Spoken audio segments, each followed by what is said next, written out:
ওই মুর্শিদ যে হইলো তখন ইমান। আল্লাহ তো নূর। আল্লাহ কোন নূর? তিনি জমিনের নূর, তিনি আসমানের নূর, নাকি? হ্যাঁ, আল্লাহু নূরুস সামাওয়াতুল আরদ, আল্লাহ হলেন আসমান জমিনের নূর। এই নূর ধরা যায় না, ছোঁয়া যায় না, বেমেসাল লাসানি, এটা অদৃশ্য হয়ে আছে, বোঝা যায় না?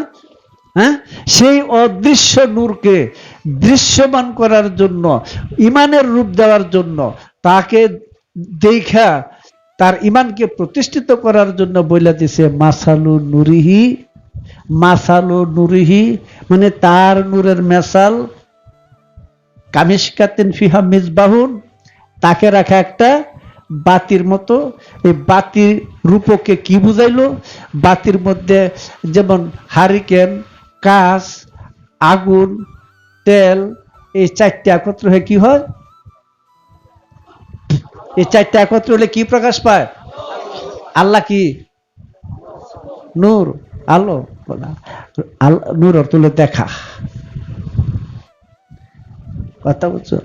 কাজী এইটা দিয়ে কি বুঝাইলেন? আমি একটা শুধু বলি, মানব দেহ আর নফস, স্বচ্ছ নফস, শুদ্ধ নফসকে কাছের তুলনা দেওয়া হয়েছে, যেটা থেকে রুহের জ্যোতি প্রকাশ পায়। রুহের জ্যোতি যখন প্রকাশ পায় যায় তখন ওই সুরত ওয়াসফুল্লাহ, আল্লাহ সুরত হয়ে যায়, বুঝলেন? তাহলে এখন এটা কোথায় আসলো? মানব স্তরে আসলো, শুদ্ধ মানবের স্তরে আসলো, নাকি?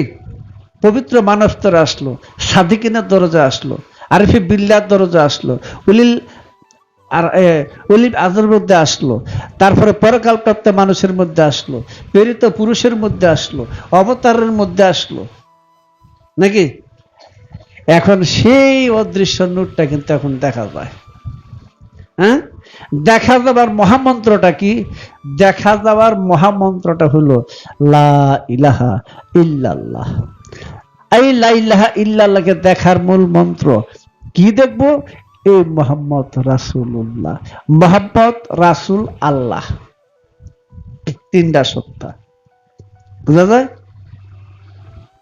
তিনটা, মোহাম্মদ রাসূল আল্লাহ, দিলে সানোয়ারি, দিলে নীলুফারি, দিলে মাদুয়ারি, তিন দেশে মোহাম্মদ রাসূল আল্লাহ, তিন তত্ত্বে মোহাম্মদ রাসূলুল্লাহ, এক সত্তার এক নূরের প্রকাশ হলো মোহাম্মদ। আল্লাহর মোহাম্মদ এক নূর।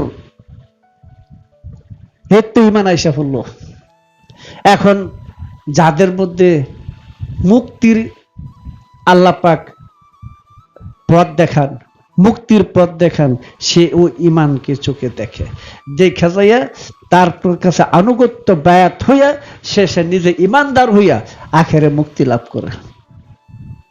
বুঝা যায়? কাজী দেখা যায় মানে দেখার তো বিষয় ইমানটাই, দেখার বিষয় ইমানটাই। না দেখা, খোদাকে না দেখে ইমান আনা যায় না।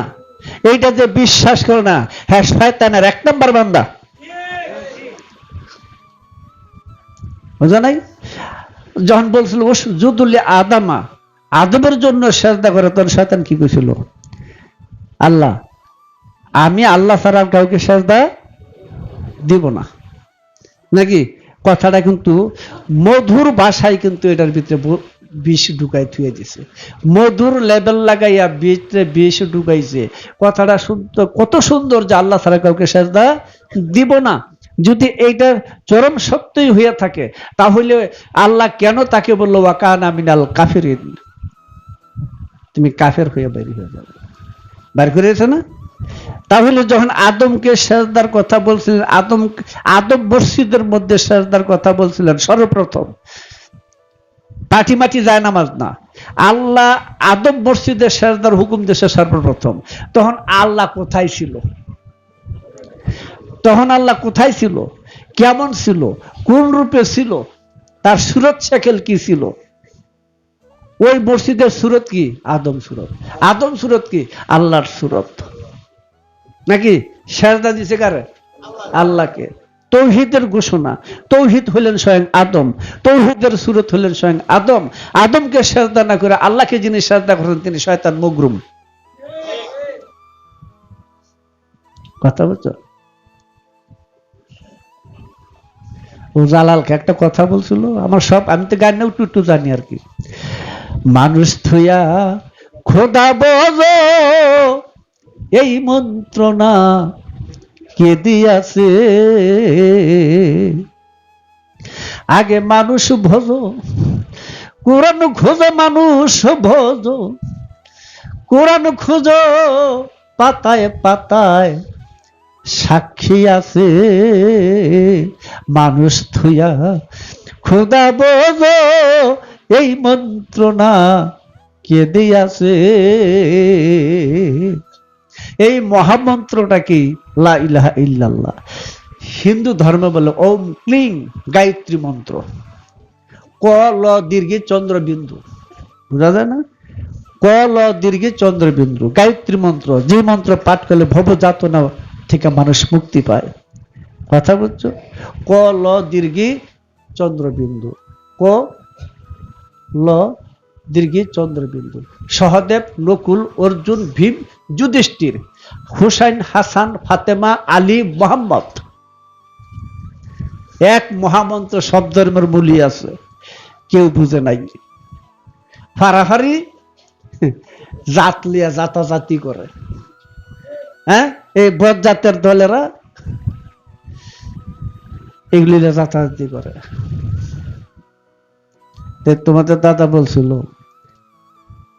হিংসা ভরা হৃদয় নিয়া ও সেই মিশ ধর্মের গল্প কর, জাতির গৌরব সারো আগে, আগে জাতির গৌরব সারো। সুন্দর।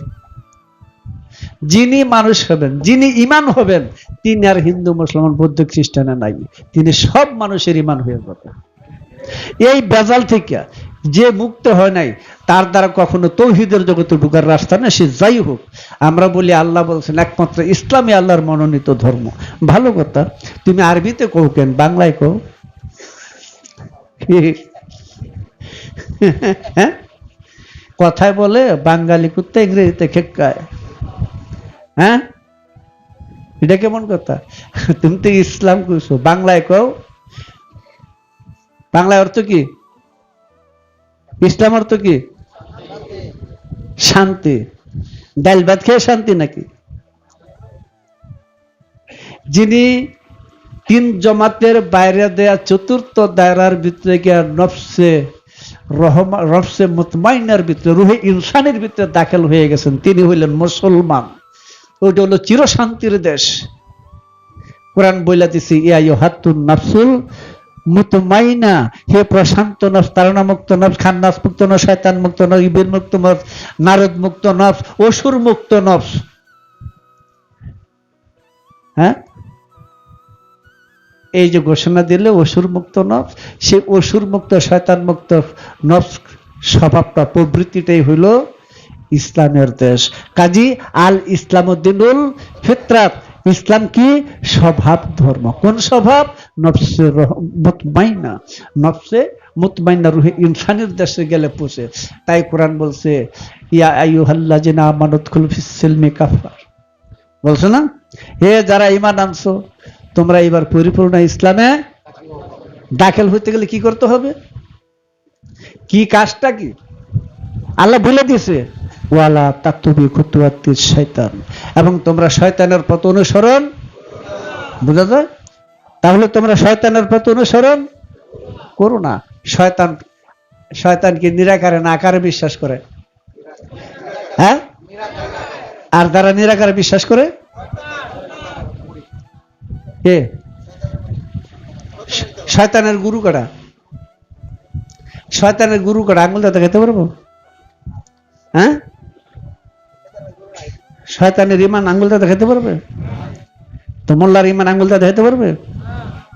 পারবে? তাহলে শয়তানের ইমান, মোল্লার ইমান তো একটা হইতেছে, বুঝা যায় না?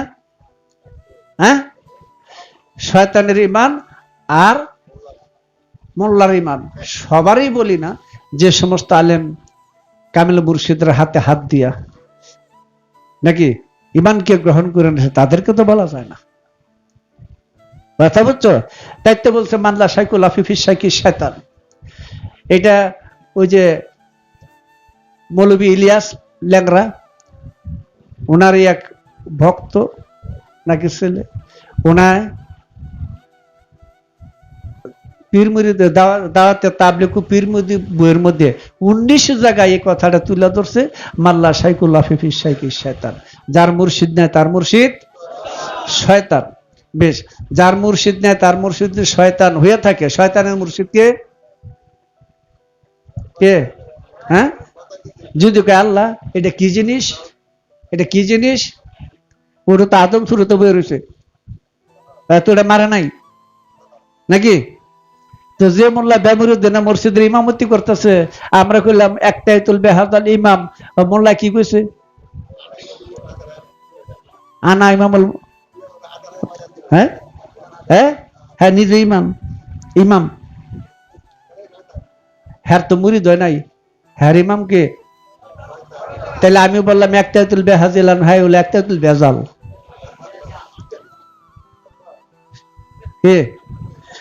কাজে যে মসজিদের মধ্যে মোল্লা ব্যবহৃদান মুসল্লি ব্যবহৃদান, ওই মসজিদ হলো মুনাফিকদের মসজিদ। মসজিদের যারা সূরা তওবার মধ্যে আছে। তুমি মানবে না, না মানার জন্য তোমার ওস্তাদ আছে, মাওলানা সাহেব আছে, মৌলভী সাহেব আছে, আজাজিল শয়তান আছে। তুমি না মানার জন্য তোমার একটা সাদরানামা আছে। আমাদের সাদরানামা গেছে রাসূল পর্যন্ত, এতটুকুই ধরলাম, পরেরটা বাদ দিলাম। রাসূল পর্যন্ত আমাদের সাদরানামা গেছে, তোমাদের সাদরানামা কুদ্দুর গেছে শয়তান পর্যন্ত। শয়তানের উপরে কি আছে? কিচ্ছু নাই। কেমন হয়েছে? হ্যাঁ, কেমন হয়েছে কো? কাজে ইমান, ইমানটা তো দেখার জিনিস। ইমান না দেখে ইমান আনা যায় না। আমি ব্যাংকে গিয়ে টাকা আনবো, চেক লিয়ে ঘুরে ফিরে আয়া পড়ছি, বাড়িতে বাজার করতে পারবো? এই চেক নিয়ে বাজার দিলে টাকা দিব? বাজার দিব আমারে? হ্যাঁ, কথাটা বুঝো। তো তুমি যে ইমান ইমান দাবি করতেছো, তোমার দাবিটা কি? ইমানটা কি জিনিস? কেমন? ইমানের উৎপত্তি কিসের থেকে? ইমান কি করে আসে? কি করে ইমান যায়? কি করে ইমান আসে? এই ইমানের সুরত ছেগেল কি বুঝা না, না দেখে তো ইমান আর যায় না। আমি চিনেছি চিনেছি রে মুর্শিদ, তুমি তো সেই গঞ্জে মুখ পিনু, তোমার এই স্বরূপ দেখিতে রে দয়াল হলে তুমি ভবেতে জহুর। চিনেছি চিনেছি রে মুর্শিদ, তুমি তো সেই গঞ্জে মুখ পিনু, জাত কদিম হইতে রে এলে গঞ্জে মুখ ফিনাম ধরিলে, এসকে অহেদাতে রইলে আহাদ মুখ ফিনুর রে ভালো সেই আহাদ মুখ ফিনু। তোমার খেলা খেলছো রে দয়াল, তুমি হইয়া ভবেতে মরসুর। চিনেছি চিনেছি রে দয়াল, তুমি তো সেই গঞ্জে মুখ ফিনু। জামাদাত নাবাদাত হইয়া হায়ানাতে এলে, 3,18,000 মাওলায় সৃজন করিলে। জালিকাল কিতাবু লা রাইবা ফি হুদাল লিল মুত্তাকিন। 3 ভাগে 18টা হরফ ওইখানে আছে, 18,000 আলমের ভেদ এটার ভিতর আছে। এইবার নতুবা হইয়া চলো সেরে দাইয়া নিতে আপন পরিচয়। চিনেছি চিনেছি রে মুর্শিদ, তুমি তো সেই গঞ্জে মুখ ফিনু। এবার আলকা শহর সামনে পেলে, মেজগা হইয়া জনিন গেলে, তে ফেলেতে কামেল হলে আমার মুর্শিদ মাওলা। বানজির সেই রূপ দেখিয়া তার এসকেতে মশহুর। চিনেছি চিনেছি দয়াল, তুমি তো সেই গঞ্জে মুখ ফিনু।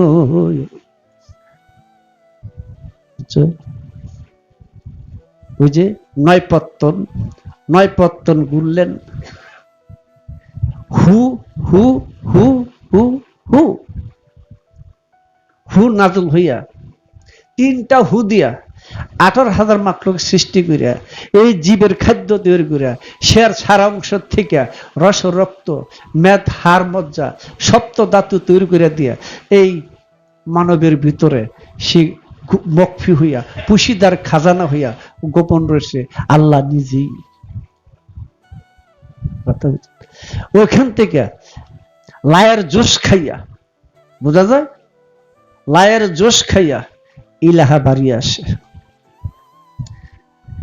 ইল্লার মধ্যে আল্লাহর নকশাইকা হুয়ার মধ্যে আল্লাহকে দেখাই দিছে। বুঝো কি কই? এর তো নয় পত্তন ঘুরা শুরু করলো, ঘুরতে ঘুরতে ঘুরতে ঘুরতে শেষে উলিল আরহামের মধ্যে যাইয়া সুরত শেকেল সাবেত হয়ে গেল। কি আসলো ওইখান থেকে এখানে? কি আসলো এখন চিনা না। জালালকে একটা কথা বলছিল, এই পারেতে ওই পার গেলে কেউ রে কেউ আর চিনে না। হে তুমি কে? তুমি কে? চিনো না। একটা আসমান জমিন সমতুল্য একটা প্রশ্ন, তুমি কে? সে তুমি কে প্রশ্নের উত্তর দিকে দিতে যাইয়া প্রমাণ দিলেন মান আরাফা নাফসা, মান আরাফা নাফসা। কি বলছে? মান আরাফা, যে ব্যক্তি চিনেছে। আরাফা চিনেছে কাকে? নফসে, নফস হু, হুকে চিনেছে।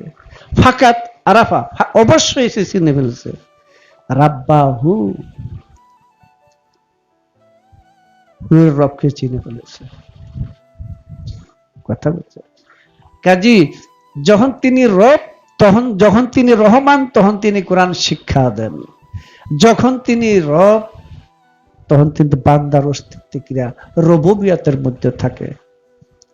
তাকে বলে নূর আল্লাহ, হুসামাদ আল্লাহ, রবুবিয়াত। এই রবের দ্বারা নূর আল্লাহ, আল্লাহ হলেন শুধু নূর, আল্লাহ হইলেন শুধু নূর। আল্লাহ যখন প্রকাশ হইল তখন হলো নূর আল্লাহ। নূর আল্লাহ হলেন ইমান। বুঝা যায়?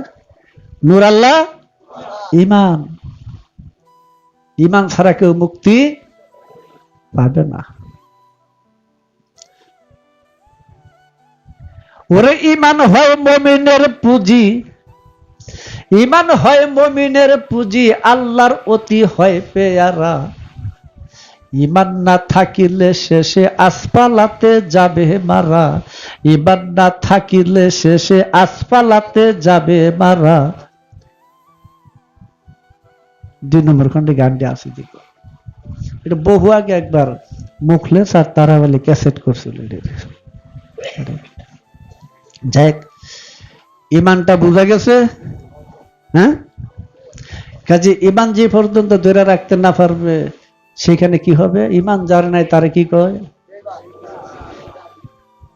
আগে আমরা পড়ছি আলিফ বে তেসি পড়ছি না, এখন কি কয়? আলিফ বা তাসা। একার ছিল এখন আকার হয়েছে নাকি? বে নাই, বায়ে আছে। বে নাই, বায়ে আছে। বে ইমান, ইমান নাই।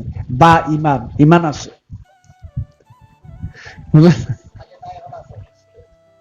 কি কই কাজী আমরা তো সবাই জানি যে ইমান যার না হেবে ইমান, তাই না?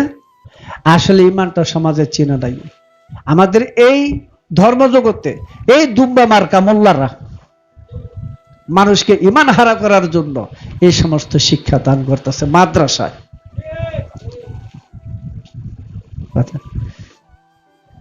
সুনানে বাইহাকির হযরত মাওলা আলী থেকে যে বর্ণিত হাদিস, রাসূল পাক সাল্লাল্লাহু আলাইহি ওয়াসাল্লাম বলেছেন, আমি এমন একটা সময়ের আশঙ্কা করতেছি তখন ইসলাম বলতে শুধু নামটাই থাকবে আর কোরআনের অক্ষর থাকবে, জ্ঞান থাকবে না। মসজিদ সমূহ পাকা হবে আর মানুষের ঈমান কাঁচা হবে। আসমান এবং জমিনের উপরে, আসমানের নিচে জমিনের উপরে সর্বনিকৃষ্টের চরিত্রের অধিকারী হবে আলেম সমাজ, এবং তারা মানুষের ঘরে ঘরে যে মানুষের ঈমান নষ্ট করবে। এমন লারা হাদিসটা বলো না কেন? এরা ঈমান নষ্টকারী। ওরা বলেছে ইমাম মেহেদী আসবে নাকি? ওই যে কত কিছু ইউটিউবে লেখতেছে, এই তাই হরতাছে ইমাম মেহেদী, গঠালো বলে তো বোঝা যায়। আরাম দাদা তো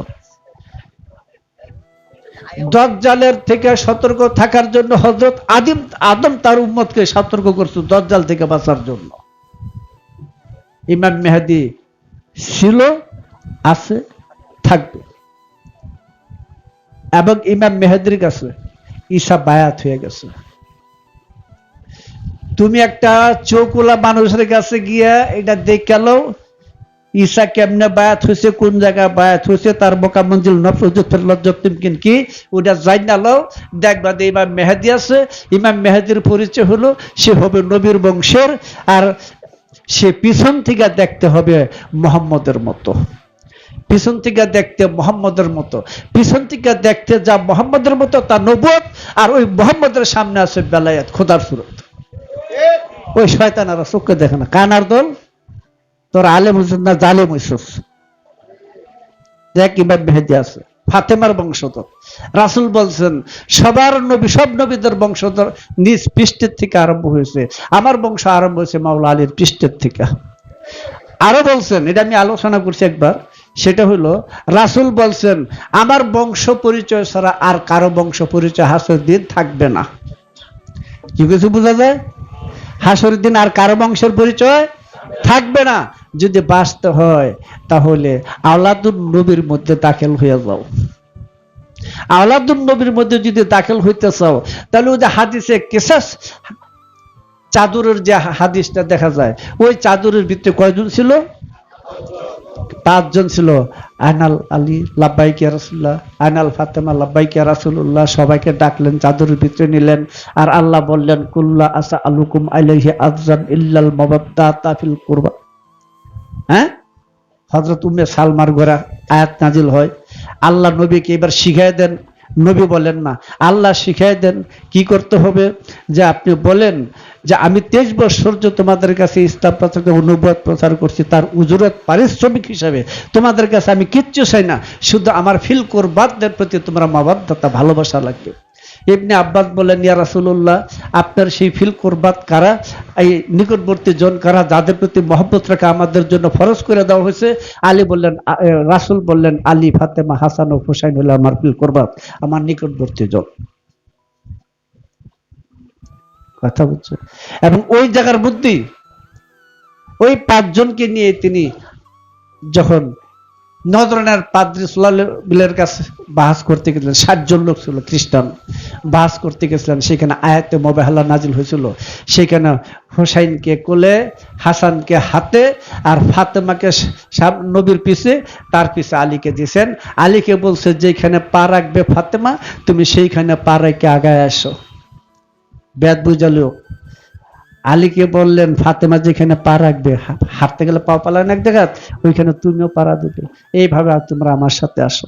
নজরানের খ্রিস্টান পাদ্রীরা এই 5 জনের মধ্যে সে জ্যোতির্ময় রূপ সত্তা, দীপ্তিময় রূপ সত্তা দেখিয়া তখন তারা বাহাস ছেড়ে দিয়ে বলছিলেন আজকে যদি আমরা তাদের সঙ্গে বাহাস করি আমাদের সমস্ত খ্রিস্টান দেবতা ধ্বংস হয়ে যাবে।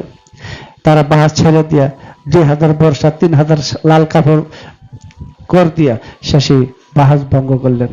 ওই জায়গাটা আমি যাইতে পারি নাই, একটু সমস্যা হয়েছিল, যাইতে পারি, কিন্তু বাকি দেখে আসছি।